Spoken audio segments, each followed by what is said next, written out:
Hi friends, నేను మీ అంజని. మరి ఈరోజు మన హర్రర్ వీడియోలోకి వెళ్ళబోయే ముందు నాదొక చిన్న request. For best realistic horror and thrilling experience కోసం తప్పకుండా హెడ్సెట్ని అయితే పెట్టుకోండి. ముందుగా మీ అందరికీ కూడాను శ్రీరామనవమి శుభాకాంక్షలు అయితే తెలియజేసుకుంటున్నానండి. అండ్ మన ఛానల్లోని ఆల్టర్నేటివ్ డేస్లోనైతే వీడియోస్ వస్తూ ఉంటాయండి.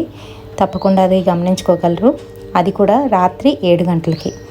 రోజు తప్పించి రోజు అయితే మన ఛానల్లోని వీడియోస్ వస్తాయి. మరి ఈరోజు మనం చెప్పుకోబోయే ఈ హర్రర్ స్టోరీ చాలా భయంకరంగానైతే ఉండబోతుంది.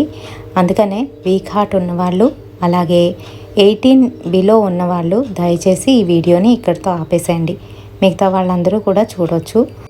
అయితే ఇంకెందుకు ఆలస్యం, లేట్ చేయకుండా వీడియోలోకి వెళ్ళిపోదామా?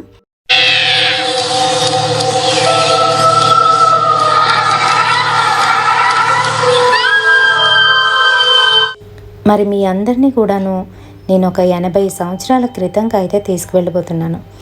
80 సంవత్సరాల క్రితం జరిగిన ఈ స్టోరీ మన ఛానల్లోని ఒక సబ్స్క్రైబర్ అయితే మనతో షేర్ చేసుకున్నారండి. మరి ఈ స్టోరీ షేర్ చేయబోయే ముందు వాళ్ళు ఎక్కడ ఉంటారో అనేది మాత్రమే చెప్తాను. అంటే ఏ ఊరు అనేది మాత్రమే చెప్తాను. మిగతా డీటెయిల్స్ అయితే ఇవ్వడానికి కుదరదు. నెల్లూరులోనైతే ఉంటున్నారు. మరి శైలజ గారు మనతో షేర్ చేసిన ఈ స్టోరీని అయితే ఇప్పుడు వినేద్దాం. మరి శైలజ గారి మామగారు తన లైఫ్లో జరిగిన రియల్ ఇన్సిడెంట్ని శైలజ గారితోనైతే షేర్ చేశారంట. అది మనకైతే షేర్ చేశారండి. అలా మామగారి పేరు పురుషోత్తంరావు. సో పురుషోత్తంరావు గారి పర్స్పెక్టివ్లోనే ఇక్కడ నేను వీడియోని అయితే చెప్తాను. సో అలానే వినండి. పురుషోత్తంరావు తనకి చిన్నప్పుడే పెళ్ళి అయితే జరిగిపోయింది. 21 సంవత్సరాలకి తనకి వాళ్ళ మేనత్త కూతురైన పద్మకిచ్చి పెళ్లి చేసేశారు. అప్పటికి ఆమె వయసు 16. మరి పురుషోత్తంరావు చిన్న చితక పనులు చేసుకుంటూ ఇంటినైతే లాక్కొస్తున్నాడు. పెళ్ళైన వెంటనే వేరు పెట్టడం వల్ల వాళ్ళిద్దరే కాబట్టి ఎటువంటి ఇబ్బంది అయితే లేదు. ఏ పనికైనా కూడాను పురుషోత్తంరావు సైకిల్ మీద కానీ లేదంటే నడుచుకొని కానీ పక్క ఊరికి వెళ్తూ వస్తూ ఉండేవాడు.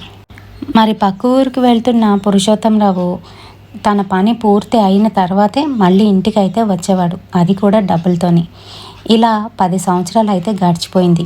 వాళ్ళకి ఇప్పుడు 3 పిల్లలు, 2 అబ్బాయిలు 1 అమ్మాయి. ఆ 2 అబ్బాయిల మధ్యలో పుట్టింది ఆ అమ్మాయి. మరి తనకి 7 ఏళ్ళు అయితే ఉంటాయి. ముగ్గురిని ఎంతో గారాభంగానైతే చూసుకుంటూ ఉండేవారు. ఏమండి, ఈరోజు నిండు పౌర్ణమి, ఈరోజు కూడా వెళ్తారా ఏంటి అని అడుగుతుంది పురుషోత్తం భార్య పద్మ. వెళ్ళక తప్పదు, ఏం చేయమంటావు, డబ్బులు కావాలి కదా, మరి పిల్లలు చూస్తే ఎదుగుతున్నారు. ఈ సమయంలోనే నేను ఇలా ఎప్పుడు పడితే అప్పుడు మానేస్తే డబ్బులు ఎలా వస్తాయి పద్మ, నువ్వే చెప్పు అని అన్నాడు. అవును నిజమే, సరే కానీ మళ్ళీ ఎప్పుడొస్తారు అని అడుగుతుంది. ఏమో తెలీదు, ఒక 2-3 రోజులు పట్టొచ్చు. నువ్వేం నా గురించి ఎదురు చూడనక్కర్లేదు, పిల్లల్ని జాగ్రత్తగా చూసుకో అని చెప్తూ సైకిల్ తొక్కుంటూ వెళ్ళిపోయాడు. తను పక్క ఊరికి వెళ్ళి అక్కడ చేయవలసిన పనులన్నీ కూడా చేసుకుంటున్నాడు. ఇంకా 2 రోజులు గడిచిందో లేదో ఇంటి మీదకి ధ్యాస అయితే మళ్ళింది పురుషోత్తంకి. అబ్బా, ఇంటికి వెళ్ళిపోతే బాగున్ను, ఏదో కొంత వచ్చింది కదా, ఇవి పట్టుకొని ఈరోజు గడవగానే రేపు తెల్లవారే వెళ్ళిపోవాలి అనుకుంటూ పడుకుండిపోయాడు. నిద్రమత్తులో ఉన్న తనకి ఎవరో వచ్చి లేపినట్టుగా అయితే తెలివి వచ్చేసింది. మరి చూస్తే ఆ రోజు పౌర్ణమి కావడంతో అక్కడ దారులన్నీ కూడాను చాలా స్పష్టంగానైతే కనబడుతున్నాయి. మరి తను అలా మెలకు వచ్చి లేచి చూసి టైం ఎంత అయిందో, తెల్లవారిపోయిందేమో, వెళ్ళిపోదాం ఇంక ఇంటికి అనుకుంటూ తన సైకిల్ తీసుకొని ఆ రాత్రి సమయంలో, అప్పటికి 1:30 అయితే అవుతుంది, ఆ సమయంలోని సైకిల్ తొక్కుకుంటూ తన ఊరికైతే వెళ్తున్నాడు. తను సైకిల్ తొక్కుతున్నాడు కానీ చల్లటి గాలి తన మొహాన్ని అయితే తాగుతుంది. ఏంటి ఇంకా చల్లగా గాలేస్తుంది, ఎక్కడ కూడా సూర్యుడు కనిపించడే, ఇంకా వెన్నెలుంది కదా, అందుకే రాలేదేమో అని ఇంకా మెల్లగానైతే తొక్కుతున్నాడు. కొంచెం దూరం వెళ్ళాడో లేదో అక్కడ మరొక ఊరు అయితే వస్తుంది. అక్కడ పెద్ద నుయ్యి అయితే కనిపిస్తుంది. ఆ నూతి మీద ఒక ఆవిడ కూర్చొని ఏడుస్తూ కనిపించింది. అది చూసిన పురుషోత్తం దగ్గరికి వెళ్ళి అడుగుదామా, చాచా వద్దులే, ఎందుకు మనకెందుకు వచ్చింది అనుకుంటూ పట్టించుకోకుండా వెళ్ళిపోయాడు. మరి కొంచెం దూరం వెళ్ళాడో లేదో ఆమె ఇంకా గట్టిగా ఏడవడం అయితే మొదలుపెట్టింది. అది వింటున్న పురుషోత్తంకి మనసు ఆగలేదు. సర్లే ఏమైంది, దగ్గరికి వెళ్ళి ఏమైందో కనుక్కుందాం అంటూ వెనక్కి తిరిగి వచ్చి ఆమెని, అమ్మా ఏమైంది, ఇక్కడెందుకు కూర్చున్నావు ఈ సమయంలో అని అడుగుతున్నాడు. ఆమె ఇంకా గట్టిగానైతే ఏడుస్తుంది. చూడ్డానికి చాలా అందంగానైతే కనిపిస్తుంది. ఆమె జుత్తు చాలా పొడుగ్గానుంది. తెల్లటి చీరలోని మెరుస్తున్నట్టుగానైతే కనిపిస్తుంది. ఆ వెన్నెల కాంతిలోని ఆమెని చూస్తే అలానే చూస్తూ ఉండిపోవాలనిపిస్తుంది. ఏమిటివిడా మాట్లాడదు, ఏమ్మా ఏం జరిగింది, ఎందుకు ఇక్కడ కూర్చున్నావు ఈ సమయంలో అని గట్టిగానైతే అడిగాడు. అది అనుకుంటూ ఏడుస్తూనే, ఏం చెప్పమంటారు, చిన్నప్పటి నుంచి అనాథని, మామయ్య నన్ను పెంచాడు, ఒక అయ్య చేతిలో పెట్టాడు, ఇంకా నా జీవితం బాగుంటుంది అనుకుంటే వాడు రోజు కొట్టడమే, నన్ను కొట్టడమే కాదు బూతులు తిడతాడు. దాంతోపాటుగా మా అత్త మామ కూడా తిడుతూ ఉన్నారు. నాకు పెట్టవలసినవి, కనీసం తినడానికి పెట్టవలసినవి కూడా పెట్టలేదు అని గట్టిగానైతే ఏడుస్తుంది. ఆ ఏడుపు వినడానికి చాలా భయంకరంగా ఇబ్బందికరంగానైతే ఉంది. పురుషోత్తము, సరేనమ్మా ఏడవకు, రాత్రిపూట ఇక్కడికి వచ్చి ఎందుకు కూర్చున్నావు, పద పద, మీ ఊరు ఎక్కడా అని అంటే, ఇక్కడికి కొంచెం దూరంలోనే ఉందండి అని చెప్పింది.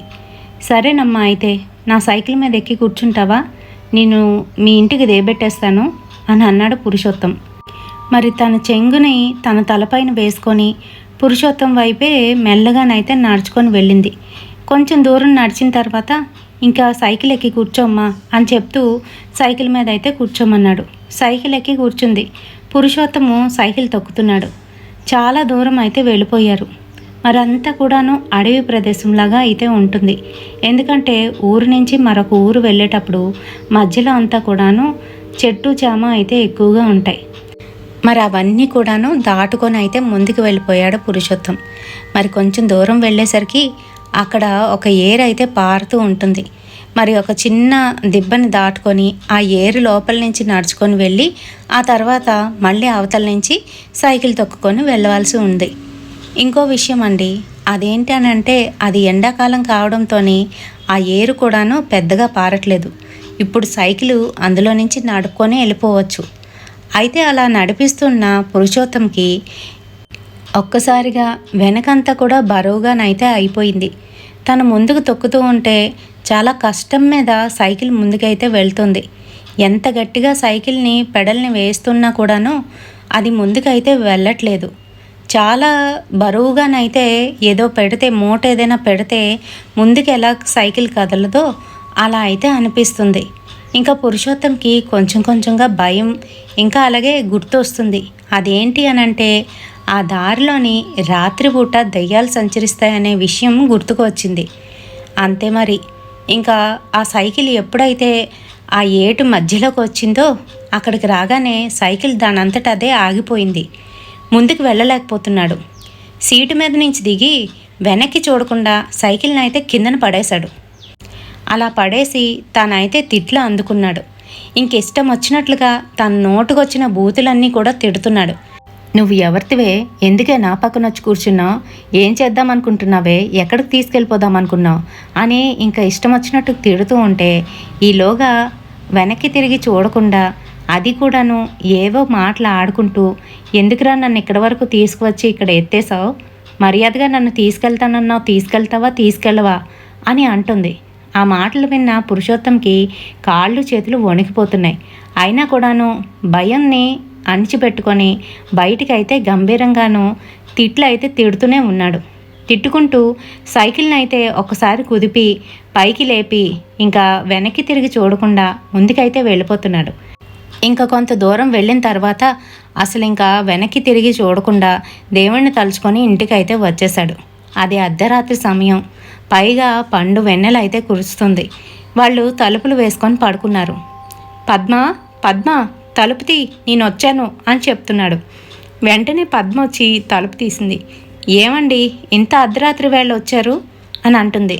అదే నేను తెల్లవారిపోయింది అనుకొని బయలుదేరిపోయాను, సగం దూరం వచ్చిన తర్వాత తెలిసింది అర్ధరాత్రి అవుతుందని. సర్లే అంటూ కాళ్ళు చేతులు కడుక్కొని ఇంట్లోకి అయితే వెళ్ళిపోయాడు. పిల్లలు ముగ్గురు చక్కగానైతే పడుకున్నారు. ఇంకా వాళ్ళని చూస్తూ, పిల్లలు తిన్నారా అని అడుగుతున్నాడు భార్యతోని. తిన్నారండి. సరే సరే పడుకోండి, ఇంకా నాకు నిద్ర వస్తుంది అని పడుకుని పోయింది. ఇంకా మర్నాడు తన పనులన్నీ చేసుకొని 2 రోజులు అక్కడే ఉండి మళ్ళీ తను ఊరికైతే బయలుదేరాడు. తను తెల్లవారిపూటే వెళ్తున్నాడు. ఆ సమయంలోని ఆ నూతి దగ్గర అమ్మలక్కలు కూర్చొని కనబడుతున్నారు, కానీ తను చూసిన ఆ దెయ్యం మటుకు కనిపించలేదు. అమ్మయ్య, దీని పీడ విరగడైపోయింది అనుకున్నాడు. అలా 14 రోజులైతే గడిచిపోయింది. మరి ఆ రోజు అమావాస్య, మంగళవారం. ఆ రోజు వాళ్ళ ఆవిడ చేపల కూర అయితే వండింది. ఏమండి, ఈరోజు చేపల కూర వండాను, ఇదిగో బాక్సు అని తెచ్చి ఇచ్చింది. అయ్యో, బాక్స్ ఎందుకు కట్టేవే? నేను ఎలాగైనా రాత్రికల్లా మళ్ళీ ఇంటికి వచ్చేస్తాను. ఈరోజు ఎక్కువ పనులు కూడా ఉన్నాయి, ఈ బాక్స్ తినగలనో లేదో. వద్దులే అని చెప్తూ ఉంటే, అదేంటండి అలా అంటారు, తీసుకువెళ్ళండి, మధ్యలో ఖాళీ దొరికితే మర్చిపోకుండా తినేయండి అని చెప్తూ బాక్స్ అయితే అందించేసింది. సరే అనుకుంటూ తన బాక్స్ని సైకిల్ మీద అయితే పెట్టుకొని తొక్కుకుంటూ వెళ్ళిపోయాడు. తను ఆ రోజు పూర్తిగా పనిలోనైతే నిమగ్నం అయిపోయాడు. ఎక్కడ అసలు ఖాళీనే లేదు. తను అలానే క్యారేజ్ కూడా తినకుండా తిరిగి ఆ రోజు రాత్రి 10:30 ఆ సమయంలోని ఇంటికైతే సైకిల్ తొక్కుకుంటూ వచ్చేస్తున్నాడు. ఆ సమయంలోని తను ఎందుకో ఆ నూతికసి చూడ్డానికి భయపడ్డాడు. ఒక్క క్షణంలోని మరి ఎందుకు అలా జరిగిందో తెలీదు. భయం వేసి ఒళ్ళంతా కూడా కంపించుకుపోయినట్టుగా అయ్యింది. ఒళ్ళు చెమటలు పట్టేస్తున్నాయి. అయినా కూడాను ఫాస్ట్గా తొక్కుకుంటూ వెనక్కి తిరిగి చూడకుండా వెళ్ళిపోతున్నాడు. మరి ఇంటికి వచ్చిన పురుషోత్తము సైకిల్ని ఒక పక్కన పడేసి బాక్స్ చేత్తో పట్టుకొని ఇంట్లోకి అయితే వస్తున్నాడు. ఏమే పద్మ, తలుపు తీ అని గట్టిగానైతే అరిచాడు. వెంటనే పద్మ వచ్చి తలుపు అయితే తీసింది. పద్మ అప్పటికి కడుపుతో ఉంది. మరి తీసిన తర్వాత పిల్లల దగ్గరికి వెళ్ళి నేరుగా తన పిల్లలనైతే ముద్దాడుతున్నాడు. అయ్యో, కాళ్ళు కూడా కడుక్కోకుండా లోపలికి వచ్చేసావయ్యా. సర్లే, ఏది బాక్సు అంటూ బాక్స్ అయితే చేతిలోకి తీసుకుంది. అది ఇంకా బరువుగానే ఉంది. అదేంటి, అన్నం తినలేదా అని అడుగుతుంది. అయ్యో, పనిలో పడి మర్చిపోయాను పద్మ, ఏమనుకోకలే అని అంటూ ఉంటే, సరే సరే కాళ్ళు చేతులు కడుక్కొని రండి, అన్నం పెడతాను ఉంది అని చెప్పి తనైతే గబగబా అన్నం వడ్డిస్తుంది. ఆ బాక్స్ని తీసుకువెళ్ళి బయటన కుక్కకైతే వేసేసింది. అది చూడ్డానికి బాగా మురికిపోయినట్టుగా అయితే అయిపోయింది. ఎక్కడ పెట్టేశావో ఏంటో, అది బాగా మురికిపోయింది అన్నం అంతాను అని అంటుంది.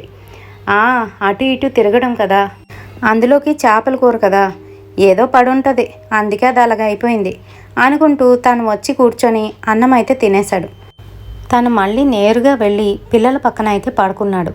వాళ్ళ అమ్మాయికి తనంటే చాలా ఇష్టం. నాన్న వచ్చి పక్కన పడుకున్నాడని మెల్లగానైతే చూసింది. దగ్గరికి వెళ్ళి నాన్నని పట్టుకొని గట్టిగాను కళ్ళు మూసుకొని పడుకుని పోయింది. తల్లి, ఇంకా పడుకోలేదా అంటూ ముద్దులాడాడు.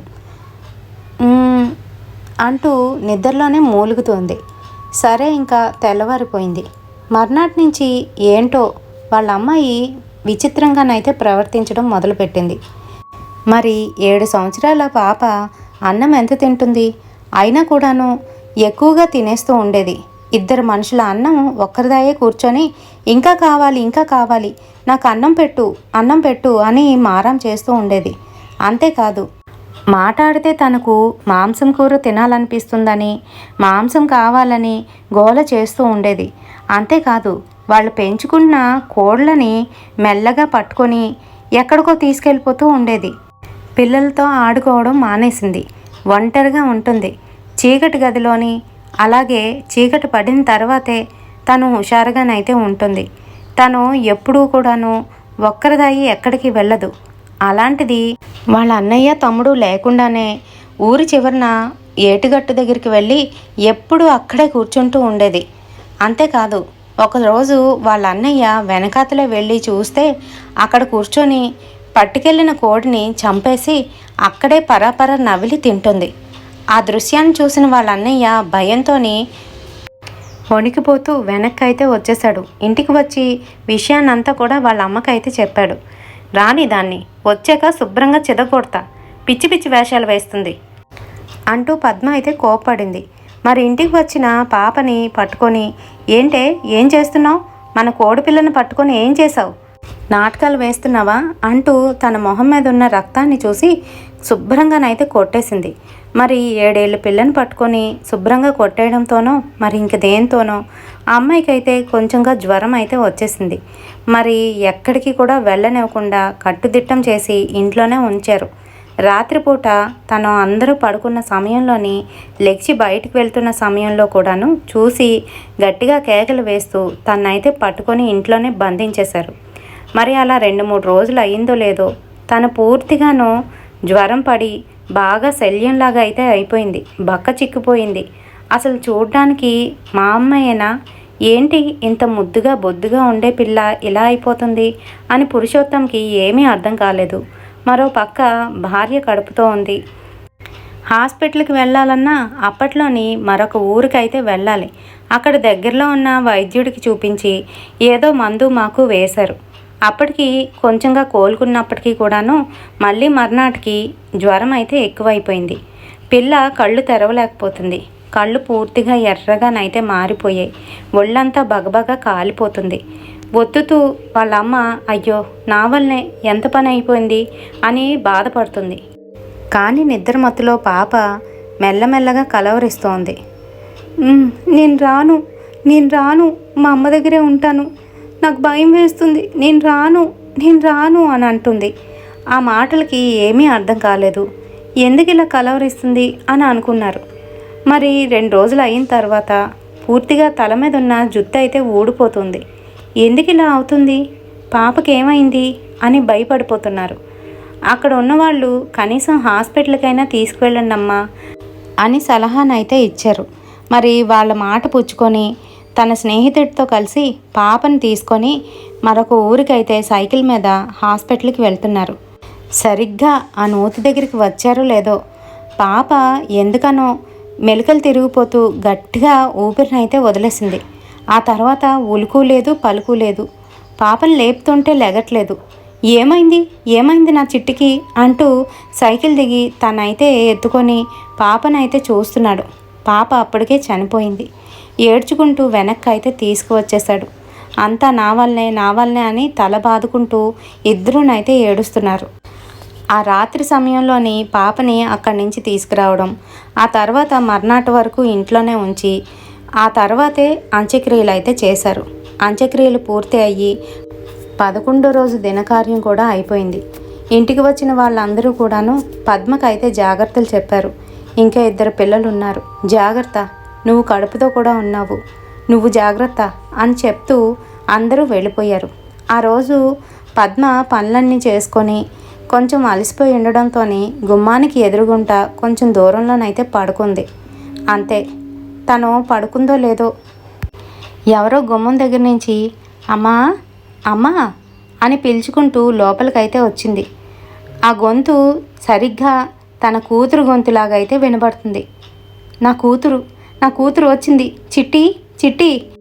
ఈలోగా చిట్టి వచ్చి 7 నెలలు కడుపుతో ఉన్న ఆమె పైనెక్కి కూర్చుంది.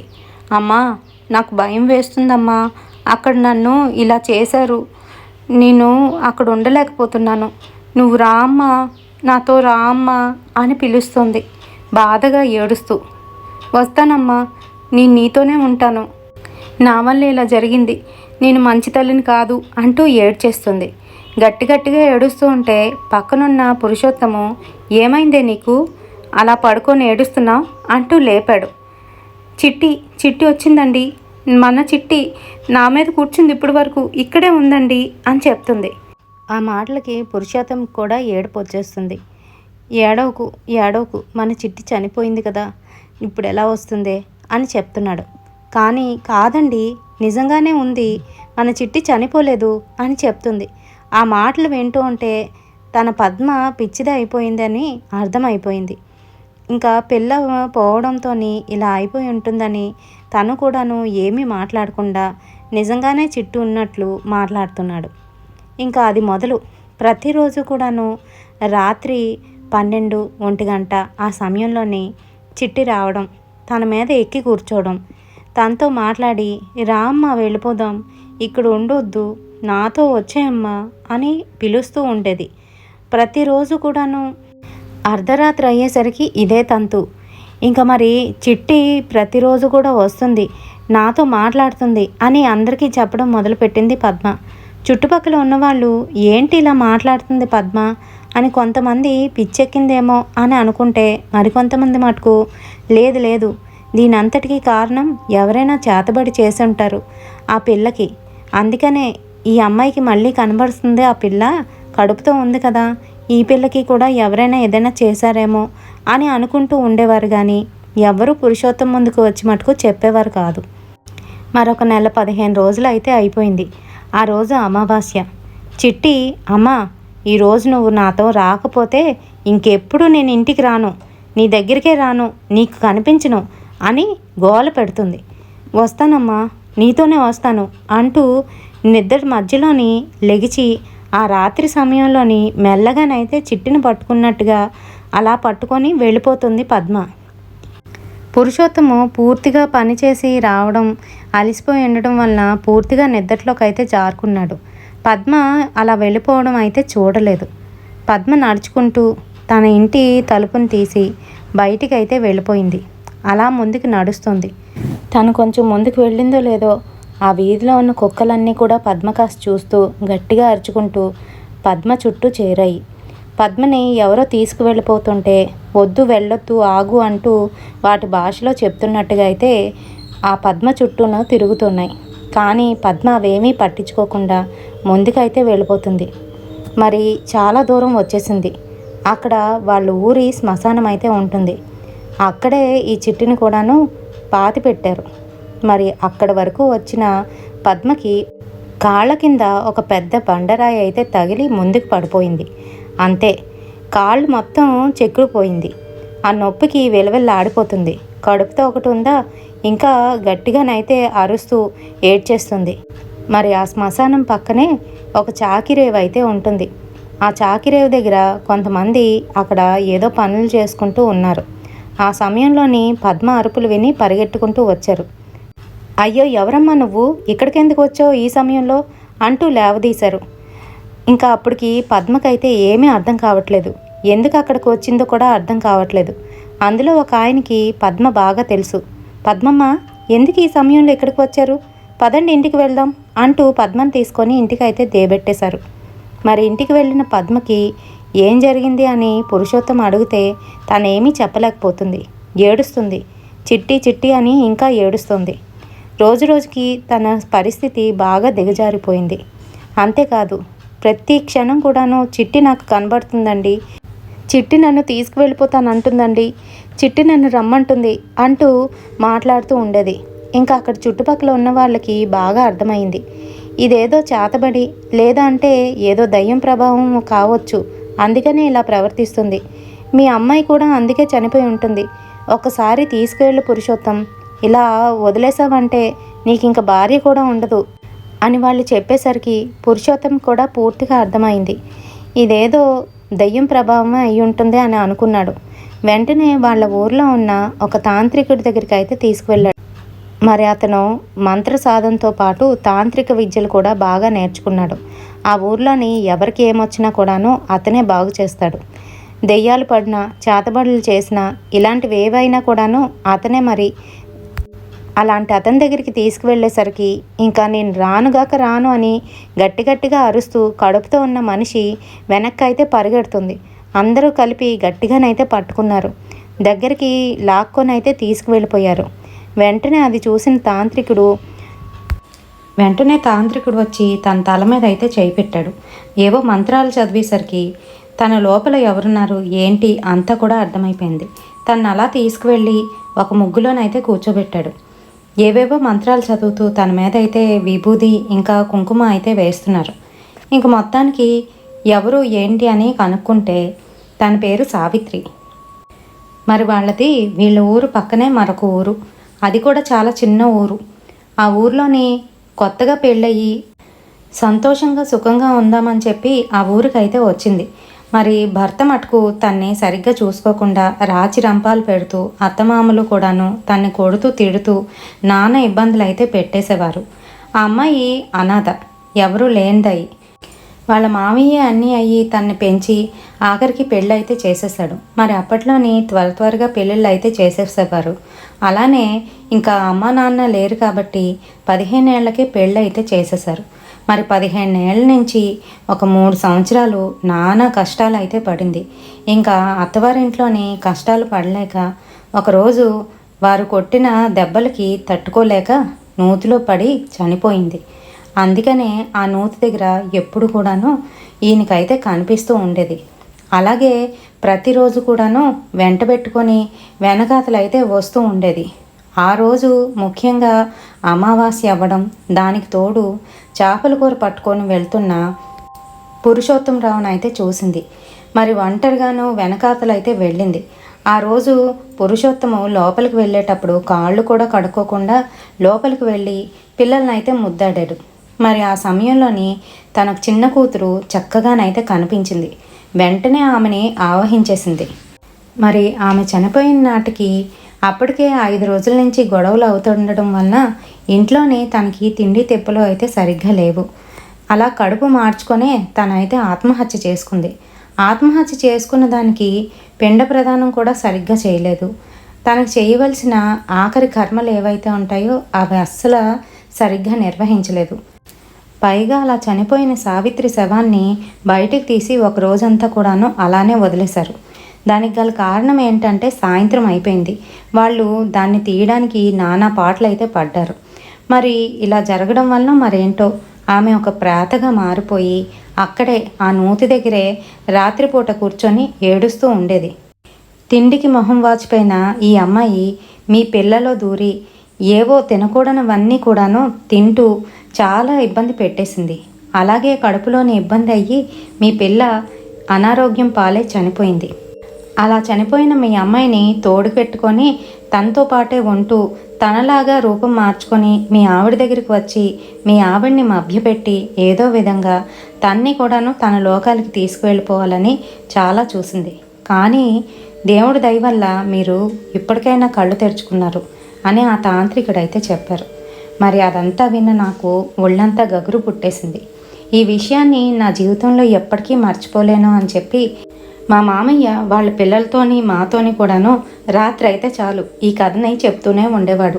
మమ్మల్ని కూడా భయపెట్టేస్తూ ఎక్కడికి వెళ్ళకండి, ఇక్కడ మంచిది కాదు, ఈ ఊర్లో అస్సలు మంచిది కాదు అని చెప్తూ ఉండేవారు అని శైలజ గారు మనతోనైతే షేర్ చేసుకున్నారండి. శైలజ గారికి ఈ కథ మనకి అప్పచెప్పినందుకు ధన్యవాదాలు అయితే తెలియజేసుకుంటున్నాను.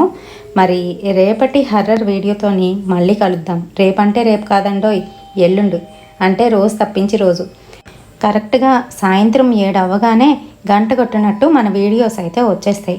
మరి నేను వీడియోస్ రోజు చేయడానికి నాకు ఒక ప్రాబ్లం అయితే ఉందండి. మా మామగారు బెడ్ రెడ్ని అయితే అయిపోయారండి. ఆయనకి ఇంకా మంచం మీదే అన్నీ కూడాను. సో అక్కడ మా ఆయన గారు నేను ఎంత చేస్తున్నప్పటికీ కూడాను ఎక్కడో ఒకంత కొరత అయితే వచ్చేస్తుంది. ఎంతైనా నేను భర్త చాటు భార్యని. మరి ఇంట్లోని పనులన్నీ చేసుకొని ఆ తర్వాత ఇంట్లోని పెద్దవారికి మా అమ్మాయి కోసం చూసుకొని అంటే తను 10th చదువుతుందిలేండి, ఇంకే ఇప్పుడు స్టార్ట్ అయ్యింది. మరి జాగ్రత్తగా ఉండాలి కదా. ఈ వీడియోస్ తీయాలి ఇంకా ఎడిటింగ్ చేయాలి అని అంటే నా వల్ల కావట్లేదండి. ఒకరోజు వీడియో తీసి అది మళ్ళీ సేవ్ చేసి పెట్టుకొని ఇంకో రోజు మరొక వీడియోని అయితే చెప్పుకుంటున్నాను. అయినప్పటికీ కూడా నాకు టైం సరిపోవట్లేదు. 4:30కి లేచి పనులన్నీ కూడా పూర్తి చేసుకున్నప్పటికీ కూడా నేను పడుకునే సమయానికి 11:30, 11 అయితే అయిపోతుంది. మరి ఇలా చేసుకున్నా కూడాను నాకు అస్సలు టైం అయితే కుదరట్లేదండి. ఏమీ అనుకోవద్దు. పైగా నేను గార్డెన్ కూడా పెంచుతున్నాను. నాకు వేరొక ఛానల్ కూడా ఉంది. అన్నీ చూసుకోవడం చాలా కష్టం. అందుకనే అర్థం చేసుకోగలరని అనుకుంటున్నాను. మరి నాకు కొన్ని బర్డెన్స్ తీరిపోయిన తర్వాత అప్పుడు ప్రతిరోజు పెడదామని అనుకుంటున్నాను. రీసెంట్గా నాకు మన ఛానల్ సబ్స్క్రైబర్ ఒకరు మీ లైఫ్లోని ఎప్పుడైనా దయ్యాన్ని చూసారా అని అడిగారు. దానికి సంబంధించి ఒక మంచి వీడియోని అయితే చేస్తాను, తప్పకుండా చూడండి. అండ్ మా ఇంట్లోనే శ్రీచక్రం ఉందండి. శ్రీచక్రం ఉండడం వలన ప్రతిరోజు దీపారాధన కంపల్సరీ, అఖండ దీపం అయితే ఉంటుంది. అలాగే పూజలు, నోములు ఇవైతే నాకు చాలా ఎక్కువ. ఆ నోములు పట్టి నోములు తీర్చుకునేసరికి నాకు టైం అంతా అక్కడ అయిపోతుంది. సో అర్థం చేసుకోండి. మరి ఈ వీడియో నచ్చితే తప్పకుండా లైక్ చేసి షేర్ చేయండి. రేపటి వీడియోతోని మళ్ళీ కలుద్దాం. Until then bye.